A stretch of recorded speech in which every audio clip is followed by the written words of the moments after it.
Hello and welcome back to Rage Gaming in a new Baldurs Gate video. Today we're covering the two very cool legendary spears found in Act 2.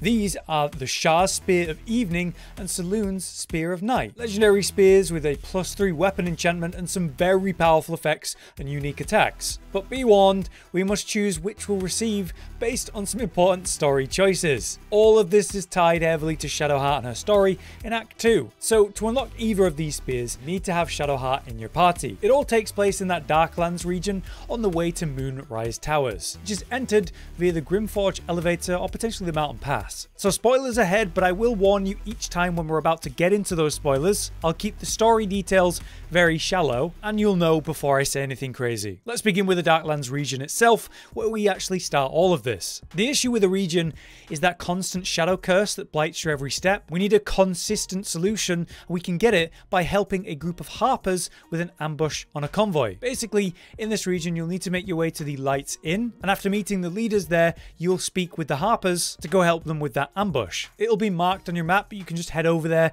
to the southeast. Dealing with the ambush on the convoy, one way or another, you'll get yourself a working moon lantern at last. This will be fine, you just have to equip it so that it protects you from the shadow curse. However, if you inspect the lantern and then release the pixie trap within, you can convince it to help you, and you'll get the filigreed Feywild Bell. Just having this in your inventory will get the pixie blessing for your whole party, protecting you from that shadow curse without actually having to give up a weapon slot, which is much better. Now we'll head southwest to the town just next to the Moonrise Towers waypoint. From there we'll head northwest to the Grand Mausoleum. There's another waypoint there. In the first main room of the mausoleum, there's going to be a puzzle with some portraits and buttons. The room is full of traps though, so do be careful as you explore it, but you just need to go to the back room and complete the puzzle by pressing the buttons under the portraits in the correct order. You just press the Moonrise Tower button first, then the Grief portrait second, and lastly the General portrait, and that reveals the room behind with the Traversal Gem. The gem will bring us to the Gauntlet of Shar, a big area with lots of challenges. Immediately you'll be in a room with traps, so do be careful. There's basically 4 small rooms in the corners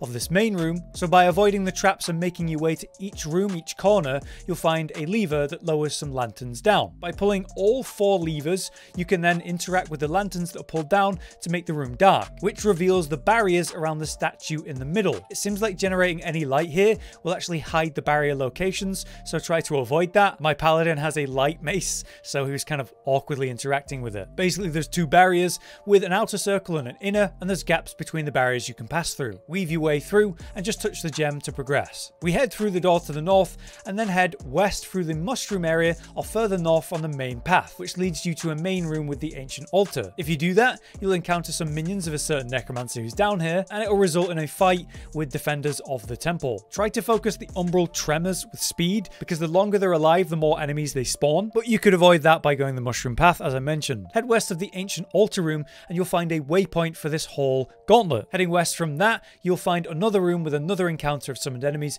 Again, kill the umbral tremors as soon as possible, but then we can go meet the necromancer in the final room to the west. We will have to deal with this guy one way or another, but I would recommend you avoid conflict here because he's surrounded by some very strong allies, so maybe just talk your way into working with him for the time being. Now what we have to do is solve the temple itself. Basically we need to collect 4 umbral gems total around the gauntlet and bring them to the ancient altar. Our first gem can be found way east of the central room, which has this beast that will lure you to follow it. If you follow it, you'll end up being ambushed, or you can head up the broken stairs behind the actual beast where you first saw it, sneaking up on the ambush itself. Play the situation however you like. Just be warned that it's a relatively tough fight. When you do clean up the fight though, the Umbral Gem where the beast tried to lure you will be on the floor and you can just go pick it up. Teleporting back to the Gauntlet of Shar waypoint then, this time we'll head north leading us downstairs, with 3 trials ahead of us. In the immediate room to our left or west is the first trial of Soft Step. In these 3 trials you can get a lot of extra rep for Shadowheart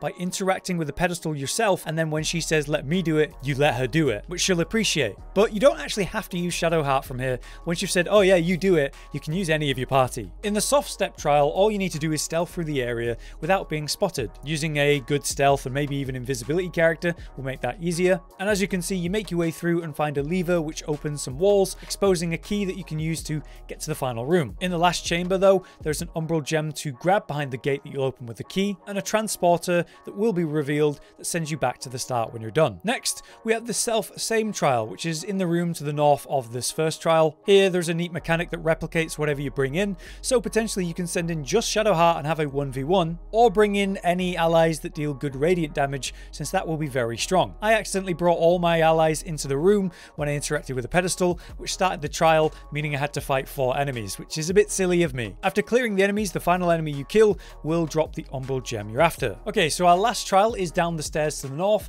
and will lead you to the Faith Leap trial. Here, there is just a path that vanishes when you sort of expose it to light, but it's pretty straightforward. You can quite literally, as I did, just walk across it. You can press O on the keyboard to get the top-down vision, which will help you see the path smoother. You can defeat this by jumping, flying, teleporting, whatever you want. At the end, though, just grab the Umbral Gem and use the transporter to go back. Now, while we're down here, though, we're going to want to do one other thing. Head south from the trial we just did, and that will reveal the Library of Silence. As you enter it, you'll notice that you're silenced. You'll need to defeat the librarian in the middle to end that silence, and then clean up all the enemies within. When that's done, you're going to need to search a bookshelf to get a specific book. The bookshelf is the one to the northeast, and it's worth disarming the trap before you actually interact with it. This will give you the teachings of Lost Book, which we need to bring to the pedestal in the next room. There's a button on the northwest side of the room, and when you press that, you can enter the next room, placing the book in the pedestal itself. This will expose the next room, which has the Spear of Night, the half plate,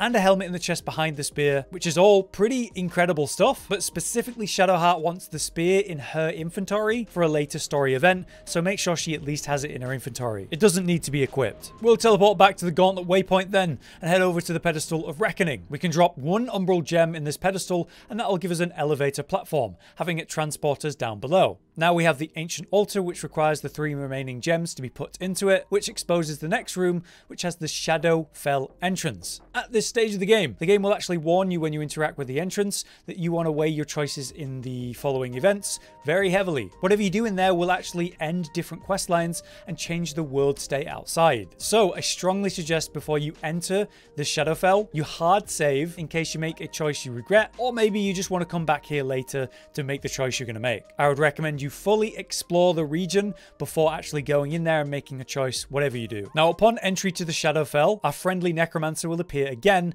unless you already dealt with him. You'll need to deal with Baldur in one way or another at this stage, through conversation or through combat. Just be warned that fighting Baldur here will result in the many skeletons around the arena being revived to fight you. So, when you're in the conversation with the Necromancer, you can swap character and just position your allies in prep for the fight. A funny tip though, is if you click and drag on the skeletons, you can minor move them, which means you can minor move them all to a corner ledge, group them up for AoE, send them flying off the side or whatever. I would also recommend buffing up beforehand, ideally with haste if you have a potion or spellcaster to provide that, and I'd put that on Shadowheart or whoever your strongest AoE radiance user will be. Blunt damage is also going to be here, and knockbacks are going to be huge because you can send enemies flying off into the void. Either way, after you beat the Necromancer, it's time to make a choice. To remind you, Shadowheart needs the Spear of Night in her inventory at this point, so make sure that's the case. We're now going to make the choice that decides which legendary spear you're going to get and the story results. Minor spoilers about what happens here. So here we're going to choose to kill or spare Night Song. Whichever choice you pick, there's going to be results, both now and later on. Without explaining anything too detailed wise, to kill would result in Shar's Spear of Evening, the legendary weapon, with a bunch of other awesome equipment, and a unique darkness playstyle for Shadowheart. To spare would instead result in just the Moonlight Glaive, a worse blue weapon rather than a legendary, but not all that long later, you'll get the legendary Selune Spear of Night, equally good in its own right. In the case of Shar's Spear, it provides blind immunity and has a weapon enchantment of +3. It features its own unique attack, Edge of Darkness, which has 3 rolls, 2 are D6 piercing and 1 is D4 necrotic, and it will also create a cloud of darkness for 3 turns, which obscures vision, and that's important to the Spear's playstyle. It's also an action per short rest cooldown and very strong for that build. Meanwhile, the Selune Spear provides her blessing, giving you advantage on wisdom saving throws and perception checks, dark vision, meaning you can see in the dark up to 12 meters, and hey, it's also a weapon enchantment of +3. Its unique attack, Moonbeam, is a spell which deals high radiant damage via a beam of light you summon on the spot. This hurts enemies within the light each turn, or if they step into it. So that's the weapon details explained. There's more to it than just that though, and again some big world and story implications. I will now be as light as possible on the details details, but bigger spoiler warning now. Alright, so by having Shadowheart kill Nightsong, you'll instantly receive the Shar Spear of Evening with those instant consequences. Shadowheart will now truly follow Shar. The half-plate chest piece will now upgrade to very rare purple quality. You'll also get a pair of gloves and boots to match, which are both rare blue items, which both come with their own spells. There's Shadow Teleportation, which is sort of a Misty Step style teleport into obscured areas. Shar's Darkness, which is a large dark cloud that obscures, which works as a perfect teleport target. And Beckoning Darkness, bonus action, 2-turn debuff spell, dealing necrotic damage per turn. And of course, we also have the spear, working as I just explained. Generally, the gear provides perks while lightly or heavily obscured, like being in your own clouds. In exchange, we have what surely seems a darker route for Shadowheart and the world story. For example, the protection of the Lights Inn will simply end when you do this, damning everyone there. If you instead spare Nightsong, the instant rewards are going to be much, much worse. You'll be granted the Moonlight Glaive,